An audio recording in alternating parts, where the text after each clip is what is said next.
फूल रानी की बेटी। एक युवा राजकुमार एक दिन मीलों तक फैले घास के मैदान से गुजर रहा था जब वो एक गहरी खुली खाई के पास पहुंचा। वो उससे बचने के लिए एक तरफ मुड़ रहा था, तभी उसे खाई में किसी के रोने की आवाज़ सुनाई दी।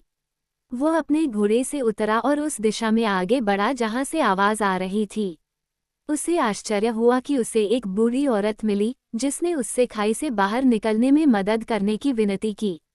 राजकुमार ने झुककर उसे उसकी जीवित कब्र से बाहर निकाला, साथ ही उससे पूछा कि वह वहां कैसे पहुंची।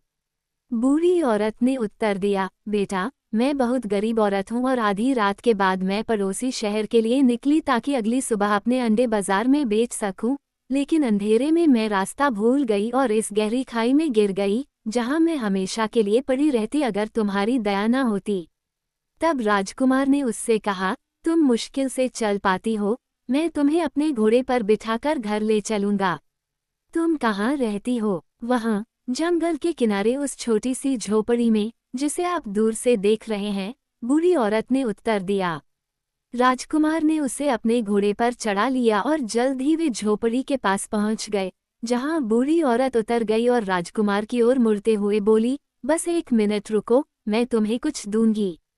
और वह अपनी झोपड़ी में गायब हो गई, लेकिन बहुत जल्द वापस लौट आई और बोली, आप एक शक्तिशाली राजकुमार हैं, लेकिन साथ ही आपका दिल भी दयालु है, जो पुरस्कृत होने का हकदार है। क्या आप दुनिया की सबसे खूबसूरत महिला को अपनी पत्नी बनाना चाहेंगे? राजकुमार ने उत्तर दिया, निश्चित रूप से मैं ऐसा करूंगा। तो बूढ़ी औरत ने आगे कहा, पूरी दुनिया में सबसे खूबसूरत औरत फूलों की रानी की बेटी है, जिसे एक अजगर ने पकड़ लिया है। अगर तुम उससे शादी करना चाहते हो तो तुम्हें पहले उसे आज़ाद करना होगा और इसमें मैं तुम्हारी मदद करूंगी। मैं तुम्हें ये छोटी सी घंटी दूंगी, अगर तुम इसे एक बार बजाओगे तो चीलों का राजा प्रकट होगा, अगर तुम इसे 2 बार बजाओगे तो लोमड़ियों का राजा तुम्हारे पास आएगा, और अगर तुम इसे 3 बार बजाओगे तो मछलियों का राजा तुम्हारे पास आएगा। अगर तुम किसी मुश्किल में पड़ोगे तो ये तुम्हारी मदद करेंगे। अब विदा, और स्वर्ग तुम्हारे काम को सफल करे। उसने उसे छोटी सी घंटी थमा दी और झोपड़ी और सब कुछ गायब हो गया, मानो धरती ने उसे निगल लिया हो। तभी राजकुमार को एहसास हुआ कि वह एक अच्छी परी से बात कर रहा था और उसने छोटी घंटी को सावधानी से अपनी जेब में रख लिया। वह घर चला गया और अपने पिता से कहा कि वह फूलों की रानी की बेटी को मुक्त करना चाहता है और अगले दिन दासी की खोज में दुनिया भर में निकल जाने का इरादा रखता है। इसलिए अगली सुबह राजकुमार अपने बढ़िया घोड़े पर सवार होकर अपने घर से निकल पड़ा।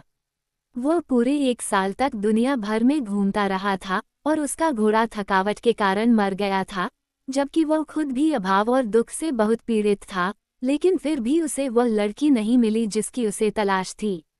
आखिरकार एक दिन वह एक झोपड़ी के पास पहुंचा जिसके सामने एक बहुत बूढ़ा आदमी बैठा था।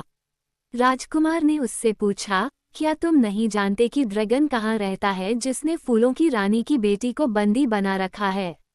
बूढ़े आदमी ने जवाब दिया, नहीं, मुझे नहीं पता, लेकिन अगर आप 1 साल तक इस सड़क पर सीधे चलते रहेंगे तो आप एक झोपड़ी तक पहुंच जाएंगे जहां मेरे पिता रहते हैं, और संभवतः वह आपको बता पाएंगे।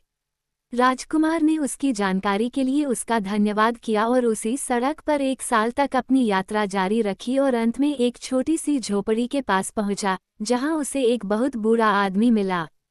उसने उससे भी यही सवाल पूछा और बूढ़े आदमी ने जवाब दिया, नहीं, मुझे नहीं पता कि ड्रैगन कहाँ रहता है, लेकिन 1 और साल के लिए इस सड़क पर सीधे चलते रहो और तुम एक झोपड़ी के पास आओगे जिसमें मेरे पिता रहते हैं। मुझे पता है कि वो तुम्हें बता सकता है। और इस तरह राजकुमार 1 और साल तक भटकता रहा, हमेशा उसी रास्ते पर, और आखिर में उस झोपड़ी में पहुंचा जहां उसे तीसरा बूढ़ा आदमी मिला। उसने उससे वही सवाल पूछा जो उसने अपने बेटे और पोते से पूछा था, लेकिन इस बार बूढ़े आदमी ने जवाब दिया, ड्रैगन वहां पहाड़ पर रहता है और उसने अभी अभी अपनी नींद का साल शुरू किया है। पूरे 1 साल तक वह हमेशा जागता रहता है और अगले साल वह सोता है। लेकिन अगर आप फूल रानी की बेटी को देखना चाहते हैं तो दूसरे पहाड़ पर जाएं।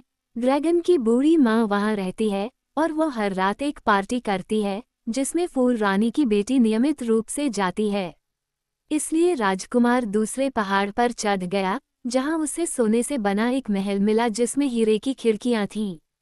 उसने आंगन में जाने वाला बड़ा दरवाजा खोला और अंदर जाने ही वाला था कि तभी 7 ड्रैगन उस पर टूट पड़े और उससे पूछा कि उसे क्या चाहिए। राजकुमार ने उत्तर दिया, मैंने ड्रैगन की माँ की सुंदरता और दयालुता के बारे में बहुत सुना है और मैं उनकी सेवा में शामिल होना चाहता हूँ।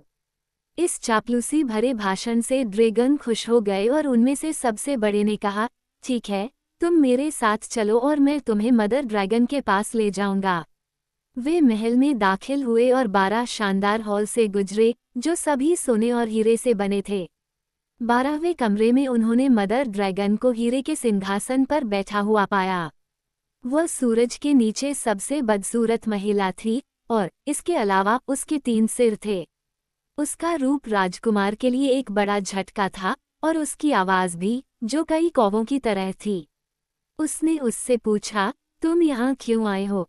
राजकुमार ने तुरंत उत्तर दिया, मैंने आपकी सुंदरता और दयालुता के बारे में इतना सुना है कि मैं आपकी सेवा में आना चाहता हूँ। बहुत अच्छा, माँ ड्रैगन ने कहा, लेकिन यदि आप मेरी सेवा में शामिल होना चाहते हैं तो आपको पहले मेरी घोड़ी को घास के मैदान में ले जाना होगा और 3 दिनों तक उसकी देखभाल करनी होगी, लेकिन यदि आप उसे हर शाम सुरक्षित रूप से घर नहीं लाते हैं तो हम आपको खा जाएंगे। राजकुमार ने कार्य अपने ऊपर ले लिया और घोड़ी को घास के मैदान में ले गया। लेकिन जैसे ही वे घास पर पहुंचे, वह गायब हो गई। राजकुमार ने उसे ढूंढना व्यर्थ कर दिया और अंत में निराशा में एक बड़े पत्थर पर बैठ गया और अपने दुखद भाग्य पर विचार करने लगा। जब वह इस तरह विचारों में खोया हुआ बैठा था तो उसने देखा कि एक चील उसके सिर के ऊपर उड़ रही थी। फिर उसे अचानक अपनी छोटी घंटी याद आई और उसने उसे अपनी जेब से निकालकर एक बार बजाया। एक पल में उसने अपने बगल में हवा में सरसराहट की आवाज़ सुनी और चील का राजा उसके पैरों पर गिर पड़ा। मैं जानता हूँ कि तुम मुझसे क्या चाहते हो, चिड़िया ने कहा। तुम माँ ड्रैगन की घोड़ी की तलाश कर रहे हो जो बादलों के बीच सरपट दौड़ रही है। मैं हवा के सभी चीलों को एक साथ बुलाऊंगा और उन्हें घोड़ी को पकड़कर तुम्हारे पास लाने का आदेश दूंगा। और इन शब्दों के साथ चीलों का राजा उड़ गया। शाम के समय राजकुमार ने हवा में एक बहुत तेज आवाज सुनी और जब उसने ऊपर देखा तो उसने देखा कि हजारों चीलें घोड़ी को अपने आगे ले जा रही हैं। वे उसके पैरों के पास जमीन पर गिर पड़े और घोड़ी को उसके हवाले कर दिया। फिर राजकुमार बूढ़ी माँ ड्रैगन के घर गया, जो उसे देखकर आश्चर्यचकित हो गई और बोली, तुमने आज मेरी घोड़ी की देखभाल करने में सफलता पाई है और इनाम के तौर पर तुम आज रात मेरी गेंद पर आओगे। उसने उसी समय उसे तांबे का बना एक लबादा दिया और उसे एक बड़े कमरे में ले गई जहां कई युवा नर ड्रैगन और मादा ड्रैगन एक साथ नृत्य कर रहे थे। यहाँ भी फूलों की रानी की खूबसूरत बेटी थी। उसकी पोशाक दुनिया के सबसे सुंदर फूलों से बुनी गई थी और उसका रंग लिली और गुलाब जैसा था। जब राजकुमार उसके साथ नाच रहा था तो उसने उसके कान में फुसफुसाते हुए कहा, मैं तुम्हें आज़ाद करने आया हूँ। तब सुंदर लड़की ने उससे कहा, यदि आप तीसरे दिन घोड़ी को सुरक्षित वापस लाने में सफल हो जाते हैं तो माता ड्रैगन से कहें कि वो आपको इनाम के रूप में घोड़ी का एक बच्चा दे। आधी रात को बॉल खत्म हो गई और अगली सुबह राजकुमार फिर से मदर ड्रैगन की घोड़ी को घास के मैदान में ले गया, लेकिन फिर से वो उसकी आंखों के सामने से गायब हो गई। फिर उसने अपनी छोटी घंटी निकाली और उसे 2 बार बजाया। कुछ ही देर में लोमड़ियों का राजा उसके सामने आ खड़ा हुआ और बोला, मैं पहले से ही जानता हूँ कि तुम क्या चाहते हो और मैं दुनिया की सारी लोमड़ियों को एक साथ बुलाकर उस घोड़ी को ढूंढूंगा जो पहाड़ी में छिपी हुई है। ये कहकर लोमड़ियों का राजा अदृश्य हो गया और शाम को कई हजार लोमड़ियां घोड़ी को राजकुमार के पास ले आईं। फिर वह घर की ओर चल पड़ा, जहां ड्रैगन माता ने उसे इस बार चांदी का एक लबादा दिया और वह उसे पुनः बॉल रूम में ले गई। फूलों की रानी की बेटी उसे सुरक्षित और स्वस्थ देखकर बहुत खुश हुई और जब वे साथ में नाच रहे थे तो उसने उसके कान में फुसफुसाते हुए कहा, अगर कल फिर तुम सफल हो गए तो घास के मैदान में बछेड़े के साथ मेरा इंतजार करना। नृत्य के बाद हम साथ में उड़ जाएंगे। तीसरे दिन राजकुमार घोड़ी को फिर से घास के मैदान में ले गया, लेकिन एक बार फिर वह उसकी आंखों के सामने से गायब हो गई।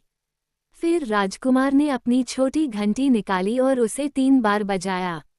कुछ ही देर में मछलियों का राजा प्रकट हुआ और उससे कहा, मैं अच्छी तरह जानता हूँ कि तुम मुझसे क्या करवाना चाहते हो, और मैं समुद्र की सभी मछलियों को एक साथ बुलाऊंगा और उनसे कहूंगा कि वे उस घोड़ी को तुम्हारे पास वापस ले आएं, जो नदी में छिपी हुई है।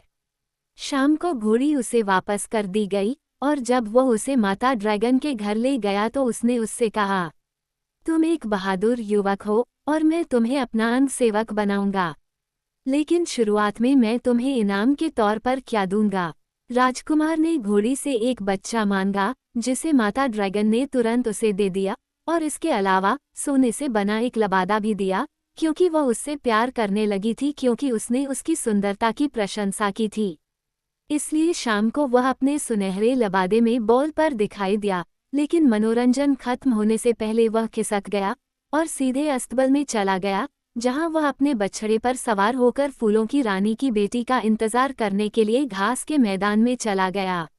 आधी रात के करीब खूबसूरत लड़की दिखाई दी और उसे अपने घोड़े पर अपने सामने बिठाकर राजकुमार और वो हवा की तरह उड़ते हुए तब तक चले जब तक वे फूलों की रानी के निवास पर नहीं पहुंच गए। लेकिन ड्रैगन ने उनकी उड़ान को देख लिया था और अपने भाई को उसकी सालों की नींद से जगा दिया। जब उसने सुना कि क्या हुआ था, तो वह बहुत क्रोधित हो गया और उसने फूलों की रानी के महल की घेराबंदी करने का फैसला किया, लेकिन रानी ने अपने निवास के चारों ओर आसमान जितना ऊंचा फूलों का जंगल उगा दिया, जिसके बीच से कोई भी रास्ता नहीं बना सकता था। जब फूलों की रानी ने सुना कि उसकी बेटी राजकुमार से शादी करना चाहती है, तो उसने उससे कहा, मैं आपकी शादी के लिए खुशी खुशी अपनी सहमति दे दूंगी, लेकिन मेरी बेटी केवल गर्मियों में ही आपके साथ रह सकती है। सर्दियों में, जब सब कुछ मर चुका होता है और जमीन बर्फ से ढक जाती है, तो उसे मेरे साथ मेरे भूमिगत महल में आकर रहना चाहिए। राजकुमार ने इस पर सहमति जताई और अपनी खूबसूरत दुल्हन को घर ले गया, जहां शादी बहुत धूमधाम और भव्यता के साथ हुई। युवा जोड़ा सर्दी आने तक खुशी खुशी साथ साथ रहा। फिर फूलों की रानी की बेटी विदा होकर अपनी माँ के घर चली गई। गर्मियों में वह अपने पति के पास लौट आई और उनका आनंद और खुशी का जीवन फिर से शुरू हो गया, और सर्दियों के आने तक चला, जब फूलों की रानी की बेटी फिर से अपनी माँ के पास वापस चली गई। यह आना जाना उसके पूरे जीवन भर चलता रहा, और इसके बावजूद वे हमेशा खुशी खुशी साथ साथ रहते थे।